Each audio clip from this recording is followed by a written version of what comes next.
अस्सलाम वालेकुम 10th class. उम्मीद है आप सब घर में खैरियत से होंगे। बेटा मेरा नाम है फरहान अहमद और ऑनलाइन लेक्चर्स 10th फिजिक्स में हम पढ़ रहे हैं chapter number 11 sound.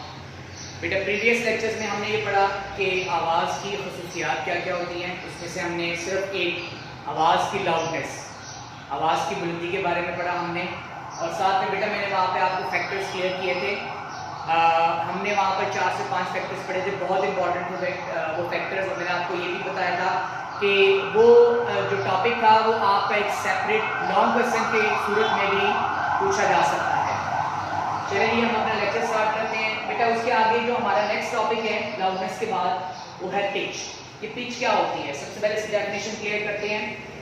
Pitch is the characteristics of sound by which we can distinguish between shrill and grave sound. मतलब आवाजें आपके पास पिच की डेफिनेशन के लिए दो हैं।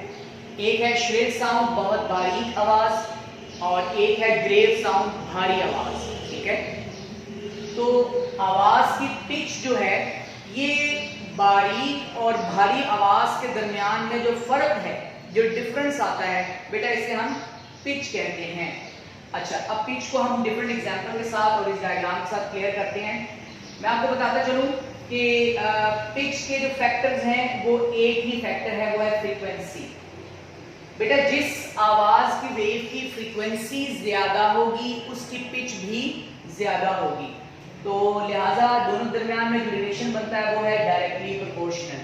Greater the frequency of the sound, greater will be the pitch. जितनी आवाज की फ्रीक्वेंसी ज्यादा होगी, फ्रीक्वेंसी होती क्या है, देखिए जी फ्रीक्वेंसी की डेफिनेशन चैप्टर 1 में हमने क्लियर की थी कि किसी भी स्पेसिफिक पॉइंट से जितनी नंबर ऑफ वेव्स गुजरती हैं वो उस पॉइंट के लिहाज से उस आवाज की, उस वेव की फ्रीक्वेंसी कहलाती है। जैसे आपके सामने ये दो डायग्राम्स मैंने बनाई हैं, डायग्राम 1 और डायग्राम 2। आप देखिए दोनों वेव में कोई खास फर्क नहीं है, सिर्फ आप जरा देखिए कि ये आपको थोड़ी सी बड़ी वेव नजर आ रही है और यहाँ पर आपको कुछ बारीक सी वेव नजर आ रही है। अच्छा, दोनों सूरतों में यहाँ पर इस पॉइंट से नंबर ऑफ वेव्स यहाँ ज्यादा हैं या इधर?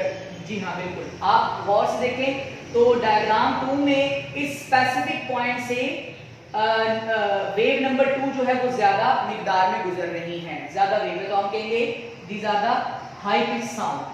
तो दोनों को जब हम एक्सप्लेन करते हैं तो ये पता चलता है कि जिस वेव का वेव लेंथ ज्यादा होगा, मतलब अगर आप गौर से देखें यहां से यहां तक ये जो टोटल डिस्टेंस है इसे हम वेव लेंथ कहते हैं। चैप्टर नंबर 1 में हम इसको क्रस्ट पढ़ा था, इसे ट्रफ पढ़ा था। तो एक क्रस्ट से दूसरे क्रस्ट तक या एक ट्रफ से दूसरे ट्रफ तक का जो डिस्टेंस होता है वो कहलाता है वेव लेंथ। तो greater the wave length, greater will be the small number of the wave will be transfer from a specific point, मतलब एक स्पेसिफिक पॉइंट से वेव की तादाद कम गुजरेगी।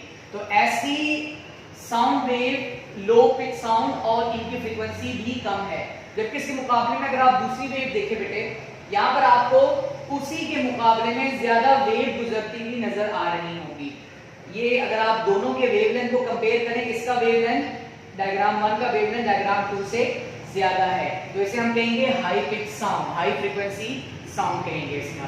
अच्छा, आमतौर पर ये ख्याल किया जाता है कि खवातीन और बच्चों की जो आवाज होती है वो बहुत बारीक होती है, हाई फ्रीक्वेंसी होती है। ठीक है, अच्छा ये जो फ्रीक्वेंसी वाला टॉपिक है ये ऑडिबल फ्रीक्वेंसी रेंज के अंदर दोबारा आएगा, इसको मैं मजीद डिटेल में भी इंशाल्लाह वहां पर दोबारा लेकर आऊंगा और आपको समझाऊंगा कि वो दरअसल होता क्या है ये फ्रीक्वेंसी का लेवल। अच्छा, हाई फ्रीक्वेंसी साउंड ऐसी ये तस्वीर किया जाता है कि खवातीन और बच्चों की आवाज हाई फ्रीक्वेंसी होती है। मैं इसके बारे में बात कर रहा था। जी हाँ, इसका मतलब ये हुआ कि उनके जो साउंड वेव्स होती हैं, नंबर ऑफ वेव्स वो ज्यादा होती हैं। ठीक है, तो नंबर ऑफ वेव्स ज्यादा होने की वजह से हम उनकी आवाज को कहते हैं high pitch sound, high frequency sound. तो अगर आपसे सवाल ये पूछा जाता है जो कि आपके इस टॉपिक के वेरी नेक्स्ट पेज पर भी दिया गया है ऊपर छोटा सा, ठीक है, पेज पॉइंट पर, कि खवातीन की आवाज, बच्चों की आवाज मर्दों की आवाज से हाई फ्रीक्वेंसी या हाई पिच क्यों होती है, हम बताएंगे क्योंकि उनकी साउंड वेव्स की फ्रीक्वेंसी ज्यादा होती है, इस वजह से उनकी आवाज की पिच भी ज्यादा होती है। So greater the frequency larger will be the pitch, मतलब उसकी पिच ज्यादा कंसीडर की जाएगी। नेक्स्ट टॉपिक है हमारा क्वालिटी ऑफ साउंड, आवाज की क्वालिटी। देखिए जी, ये एक आपकी ऑब्जर्वेशन होगी कि अगर आप एक क्लासरूम में बैठे हुए हो और आपकी क्लासरूम से बाहर आपके 3 टीचर्स आपस में गुफ्तगू कर रहे हो, तो आप उनकी आवाज सुन के फौरन आपको अंदाजा हो जाएगा कि ये इस टीचर की आवाज है, ये इस टीचर की आवाज है और ये फलाने टीचर की आवाज है। दरअसल ऐसा क्यों होता है? देखिए जी, हमने ये ऑब्जर्व किया कि हर शख्स की आवाज जो है वो दूसरे शख्स से मुख्तलिफ होती है, बहुत कम मिलती जुलती भी होती हैं।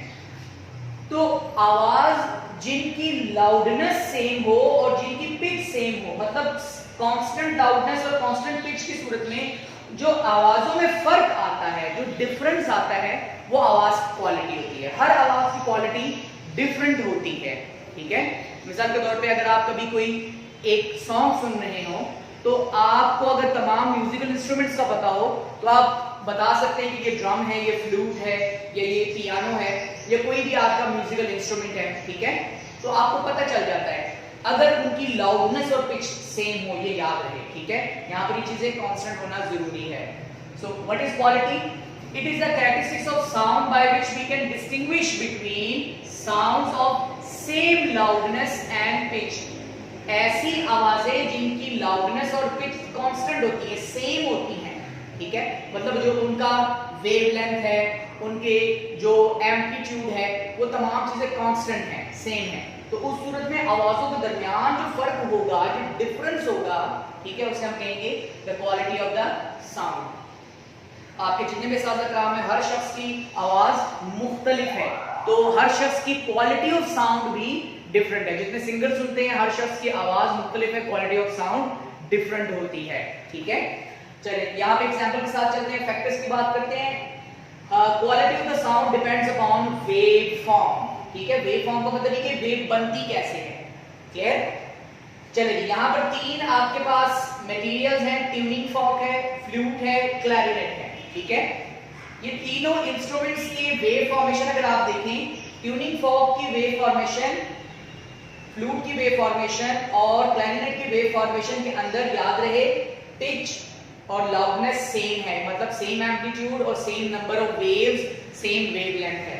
लेकिन आप देख सकते हैं कि फ्लूट में इस पॉइंट पर और इस पॉइंट पर, मतलब नोड पॉइंट पर, जो इसका पीक पॉइंट होता है, ठीक है। आगे के प्रॉपर नोड और रेडी नोड वगैरह टॉपिक भी आप इंशाल्लाह बड़ी क्लासेस में पढ़ेंगे। इस तरीके से अगर आप क्लैरिनेट में देखें तो क्लैरिनेट में भी वेव फॉर्मेशन बिल्कुल डिफरेंट होती है। तो वो जो आवाजों में क्रेसेंट ड्रॉप पैदा होता है, उसके एक स्पेसिफिक पॉइंट बन जाते हैं जो कि दूसरी आवाज से उसको इख्तलाफ देते हैं, मुख्तलिफ कर देते हैं, डिफरेंट कर देते हैं। तो यहाँ पे ये क्लियर होता है कि डिफरेंट म्यूजिकल इंस्ट्रूमेंट्स की, डिफरेंट मटेरियल से पैदा होने वाली आवाजों की वेव फॉर्मेशन डिफरेंट होने की वजह से हम ये कहते हैं the quality of sound is different. बेटा ये आपका जो पूरा टॉपिक है कैरेक्टरिस्टिक्स ऑफ साउंड, ये as it is long question भी पूछा जाता है, explain the characteristics of sound. तब उसमें आप लाउडनेस वाला टॉपिक भी लिखेंगे, सारी डिटेल्स लिखेंगे, ठीक है। उसके साथ डायग्राम भी है, पिच का टॉपिक क्लियर करेंगे, फैक्टर्स बताएंगे, डायग्राम्स बताएंगे, ठीक है जी। ये सारा का सारा कॉन्सेप्ट एज इट इज चलता रहेगा जी। इसके बाद हमारा नेक्स्ट टॉपिक है इंटेंसिटी ऑफ साउंड, आवाज की शिद्दत। इंटेंसिटी ऑफ साउंड, आवाज की शिद्दत। अभी आवाज की शिद्दत क्या होती है? देखिए एक छोटा सा एक्सपेरिमेंट है कि अगर मेरी इस क्लासरूम में सामने एक स्टूडेंट बैठा हो, अगर मैं एक स्टूडेंट को खड़ा करके कहता हूँ कि बेटा आप खड़े हो जाएं और आप कौमी तराना पढ़ना शुरू कर दें, तो वो एक स्टूडेंट जो है, जब वो नेशनल एंथम पढ़ रहा होगा तो उसकी तरफ से नंबर ऑफ वेव्स इस वाइट बोर्ड की तरफ एक मखसूस वेव्स होंगी, चंद एक वेव्स होंगी, ठीक है। हम फर्ज कर लेते हैं कि 10 वेव्स होंगी। तो इस वाइट बोर्ड को अगर आप देखें, ये वाइट बोर्ड उस आवाज के रास्ते में परपेंडिकुलर है, क्लियर। लेकिन अगर मैं तमाम स्टूडेंट्स को सेम लाउडनेस पर नेशनल एंथम पढ़ने का कहूं तो इसी परपेंडिकुलर एरियाज पर नंबर ऑफ वेव्स भी बढ़ जाएंगी। तो ये होता क्या है? दरअसल इंटेंसिटी ऑफ साउंड, आवाज की शिद्दत से हमें ये पता चलता है कि किसी स्पेसिफिक परपेंडिकुलर एरिया से, ठीक है, किसी स्पेसिफिक परपेंडिकुलर एरिया से कितनी वेव्स उसमें से गुजर रही है, वहां से ट्रांसफर हो रही है। तो वो आवाज की शिद्दत कहलाएगी। अब जो मैंने आपको एग्जांपल दिया है स्टूडेंट की, अगर वो एक स्टूडेंट नेशनल एंथम पढ़ रहा हो तो उस सूरत में आवाज की इंटेंसिटी कम होगी, लेकिन अगर ज्यादा से ज्यादा स्टूडेंट्स नेशनल एंथम पढ़ना शुरू करते हैं तो उस सूरत में आवाज की इंटेंसिटी, आवाज की शिद्दत बढ़ जाएगी।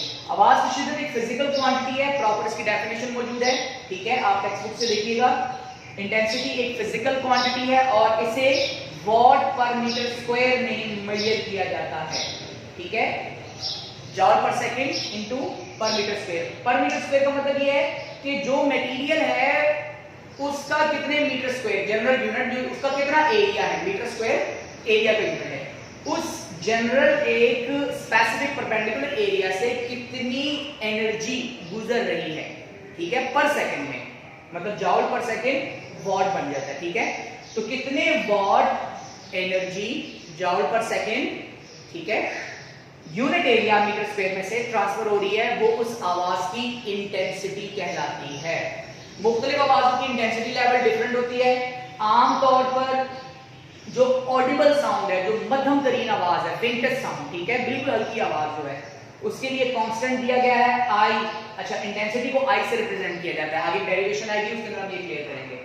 उसे हम कहते हैं I naught equals to 10 has power -12 watt per metre square. ये कांस्टेंट वैल्यू है। हम तमाम आवाजों का मवाजना इसी से करते हैं, ठीक है, इसी साउंड, इसी इंटेंसिटी ऑफ साउंड से करते हैं और प्रॉपर आवाज की लाउडनेस या इंटेंसिटी वगैरह कैलकुलेट करते हैं।